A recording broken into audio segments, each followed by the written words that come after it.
আদানি থেকে নেপাল থেকে লুটপাট সামিট গ্রুপকে রেন্টাল দিয়ে আপনার ডলার পাচার করার প্রজেক্ট বাদ দিয়ে আমার দেশের বর্জ্য ব্যবস্থাপনা করেন। এখান থেকে হাজার হাজার মেগাওয়াট বিদ্যুৎ তৈরি করা সম্ভব। বাংলাদেশের বর্জ্য ব্যবস্থাপনা দিয়ে লক্ষ লক্ষ জব তৈরি করা সম্ভব। কোটা বিরোধী আন্দোলনের ছেলেমেয়েরা চাকরির জন্য আন্দোলন করছে, কিন্তু এই রাষ্ট্রের খবর নাই যে কিভাবে লক্ষ লক্ষ জব তৈরি করার সুযোগ আছে। ড্রেনেজ সিস্টেমকে ডেভেলপ করেন, সুইপিং সিস্টেম ডেভেলপ করেন। বাংলাদেশে ঢাকাতে যে পরিমাণ 2 কোটির উপর বেশি লোক বাস করে, এখানে তো 10,000-এর উপরে ক্লিনার দরকার আপনার। বাংলাদেশ রাষ্ট্রের জব ক্রিয়েট করা শিখতে হবে যদি রাষ্ট্রের মতো চলতে হয়, সেটা আমরা দেখতে পাচ্ছি না।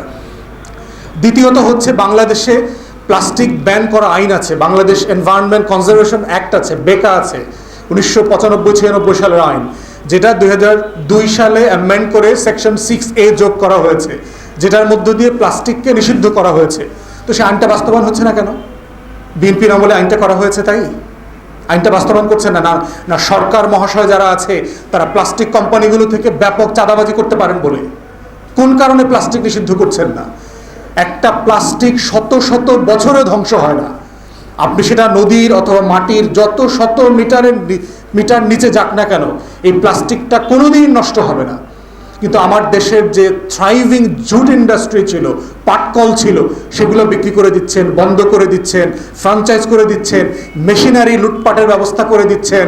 বিভিন্ন বড় বড় আওয়ামী লীগের ব্যবসায়ীদেরকে, লুটপাটের নেতাদেরকে আপনারা এই জুট মিলগুলো দিয়ে দিচ্ছেন, সেগুলোকে লাভবান করছেন না কেন?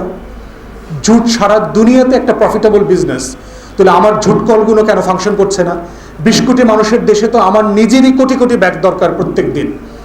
তাহলে আমার পাট চাষ আবার ফিরে আসবে, গোল্ডেন ফাইবার আমার যেটা ছিল, আমার পাট চাষিরা আবার তার ব্যবসায় ফিরে আসতে পারবে, লক্ষ লক্ষ মানুষের এমপ্লয়মেন্টের ক্রিয়েট করবে, আমাদের ঝুট কলগুলোতে লক্ষ লক্ষ মানুষের জব তৈরি হবে।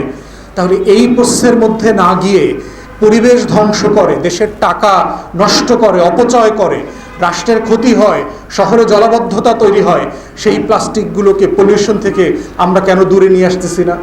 ঝুট অ্যাক্ট আছে 2010-এ। তাহলে আমরা দাবি করছি যে বাংলাদেশে যে আইন অলরেডি আছে, যে পরিবেশ সংরক্ষণ আইন 2002-এর 6A বাস্তবায়ন করা হোক, প্লাস্টিক নিষিদ্ধ করা হোক।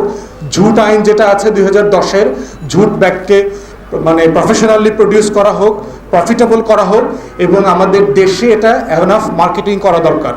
জলাবদ্ধতার জন্য বাংলাদেশ রাষ্ট্রকে নতুন করে আমার শহরকে রিভিজিট করা এবং নতুন করে গুছানো ছাড়া এই জলাবদ্ধতার শর্ট টার্ম লুটপাট ছাড়া কোনো সমাধান নাই। তাই আমরা পাড়ায় মহল্লায় যারা জলাবদ্ধতার কারণে ক্ষতিগ্রস্ত হয়েছেন, আপনারা আওয়াজ তুলুন, রাস্তায় নেমে আসেন। কোন দোকানের কত টাকা ক্ষতি হয়েছে ব্যানার করে দোকানের সামনে লিখে রাখেন যে গত 12ই জুলাই 4 ঘন্টার বৃষ্টিতে বাংলাদেশ রাষ্ট্র এবং ঢাকা সিটি কর্পোরেশনের কাছে আপনার পাওনা কত টাকা, 5 লাখ, 10 লাখ, 20 লাখ, 50 লাখ, 1 কোটি ব্যানার করে ঝুলায় রাখেন। এই রাষ্ট্রকে ক্ষতিপূরণ দিতে হবে দখলদার সরকারের কাছ থেকে। আমরা এই ক্ষতিপূরণ দাবি করছি, কারণ ব্যবসার টাকা চীন আর বেইজিং থেকে লুটপাটের টাকা থেকে আসে না, এটা ব্যক্তির পকেটের টাকা যারা ক্ষতিগ্রস্ত হয়েছে। বাড়িওয়ালাদেরকে, ভাড়াটিয়াদেরকে বলবো, আপনারা গত পরশুদিন কিভাবে ক্ষতিগ্রস্ত হয়েছেন, আপনার কয়টা বালিশ নষ্ট হয়েছে, কয়টা কাঁথা নষ্ট হয়েছে, জাজিম বিছানা নষ্ট হয়েছে, থালাবাটি নষ্ট হয়ে গেছে, সেটার তালিকা করে বাসার সামনে ঝুলায় রাখেন। লোকাল কাউন্সিলরের সামনে বাসায় যান, বাসায় গিয়ে তালিকা করে দেন যে আমার 10টা হাঁড়ি পাতিল নষ্ট হয়েছে, টাকা দাও, তোমার কারণে হয়েছে, তোমাদের কারণে হয়েছে, তোমাদের লুটপাটের কারণে হয়েছে। অতএব আজকের এই ব্রিফিংয়ে এই পর্যায়ে আমার সংক্ষিপ্ত বক্তব্য শেষ করছি।